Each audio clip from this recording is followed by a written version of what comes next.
This is unbelievable. Giorgia Meloni slammed Ursula after years of disrespect, and the fallout has been insane.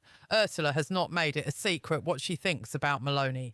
From day one, it was the same raised eyebrow, the lectures about European values, the quiet threats dressed up as concern.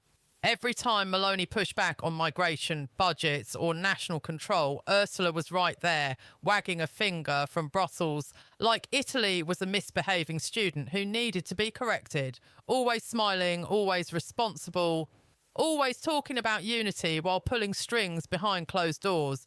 But Meloni has had enough of the act, enough of the virtue signalling, enough of the moral sermons that sound nice on camera but somehow always end with Italy paying the price. Ursula sells herself as the calm guardian of Europe, the neutral referee, the steady hand. Meloni doesn't buy it for a second. She sees a power broker hiding hard politics behind soft words, pressure wrapped in platitudes. And this time, instead of swallowing it quietly like Brussels expected, Meloni decided to say out loud what everyone else only mutters under their breath. And that's when the fallout started. And the first crack showed up where it always does in Europe. Migration, specifically Lampedusa. Because the moment the boats started coming in again, the fake smiles dropped and the real divide came out in public. You had Ursula standing there saying all the right Brussels words. This is a European challenge. We need a European solution.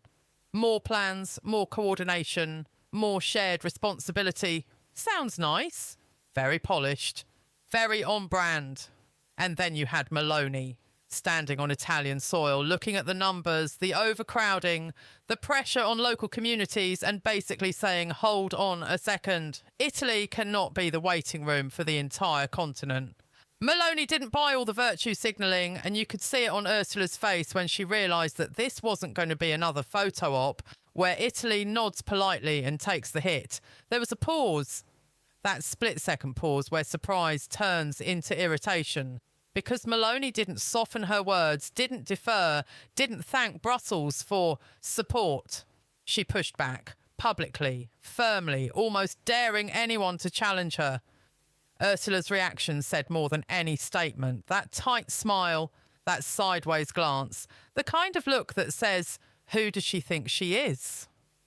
To Brussels, Meloni has always been an inconvenience. Too blunt, too popular, too rooted in national identity instead of EU jargon. Someone who doesn't speak the language of panels and press releases. And when Meloni made it clear that Italy would not become Europe's waiting room for migrants, the shock was real. Because that's not how this is supposed to go.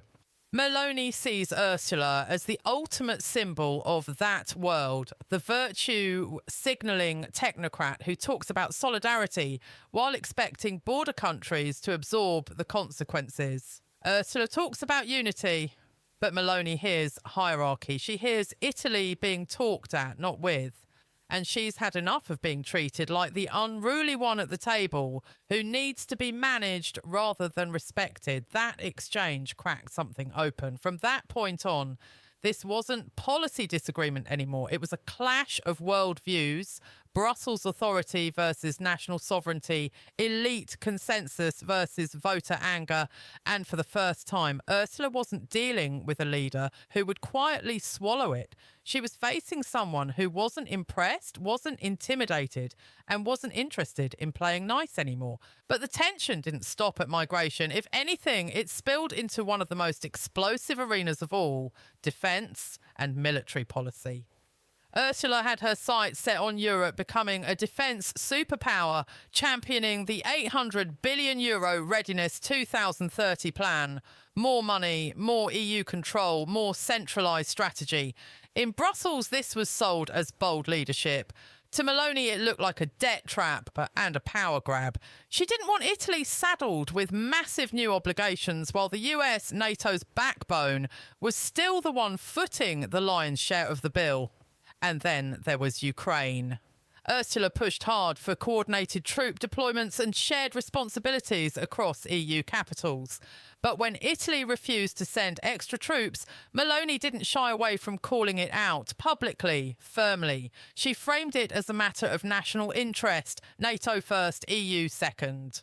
The look on Ursula's face in meetings, that same mix of shock and irritation she'd worn at Lampedusa. Only now it was amplified by frustration that Italy wasn't towing the collective line. This was no small policy tiff. It was the same dynamic replayed. Brussels elites versus national pragmatism. Ursula demanding alignment, Meloni insisting on sovereignty. Behind closed doors, whispers of bureaucratic insiders' games, favouritism in appointments, and elite consolidation fueled the fire. And Meloni, she wasn't just resisting, she was calling it out, telling Europe's power players that Italy would not be managed, tutored or sidelined just because it dared to think differently. And it got even messier behind the scenes. During a critical call about EU troop deployments to Ukraine, Meloni was flat out left off the list. No warning, no explanation, just excluded while other leaders discussed Italy's supposed share of responsibility. Brussels insiders later claimed it was an oversight, but Meloni didn't buy it. She saw it for what it was, a subtle message that Italy and her leadership wasn't fully trusted, wasn't fully respected. At the next summit, she didn't just accept it silently. She confronted the room, publicly reinforcing that Italy would make its own decisions about troops and defence spending, NATO first, EU second. Ursula's usual calm, composed mask cracked for a moment. A sharp flicker of surprise and frustration caught on camera by every journalist in the room. The clash wasn't just policy anymore. It was a battle of perception, authority and sovereignty. And Meloni made it clear she wouldn't be written out of her own country's decisions. But the Ukraine and defence clashes were only the tip of the iceberg. The real public fireworks came when trade got involved, and Brussels had not anticipated Meloni would push back this hard. At a recent EU summit, Ursula tried to steamroll the timeline on the long-awaited EU-Mercosur trade deal. It's happening now, she announced, all technocratic precision and authority. But Meloni, backed by France, wasn't having it. Hold up, she shot back, standing firm for Italian farmers and industries, demanding real protections before any deal could move forward. The room froze for a second. Cameras caught Ursula's eyes widen, the tiniest sneer of disbelief flickering across her face. She hadn't expected Italy's leader to publicly derail her carefully choreographed plan. What started as a procedural disagreement instantly became a high-stakes power clash. Brussels' timeline and authority versus Italy's right to defend its people. And in that moment, the tension wasn't just about trade, it was about sovereignty, respect, and the balance of power in the EU. But the trade clash was only the beginning. Things got even messier when budgets and EU oversight came into play. Italy under Meloni has been tightening judicial and public tender laws, essentially putting more control at home and limiting how much EU watchdogs can interfere. Ursula's commission isn't exactly thrilled. While she hasn't spoken publicly about it, the signals are clear. Brussels is watching, and they're not used to a member state openly drifting from EU norms. It's sovereignty versus EU enforcement, national control versus technocratic oversight, and Meloni isn't backing down. The chamber, the press, and the EU elite all felt it.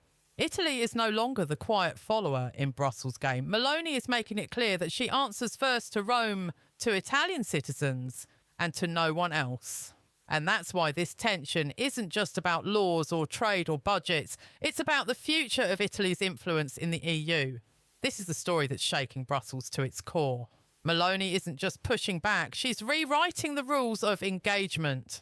And one thing is certain, the EU will never see Italy the same way again.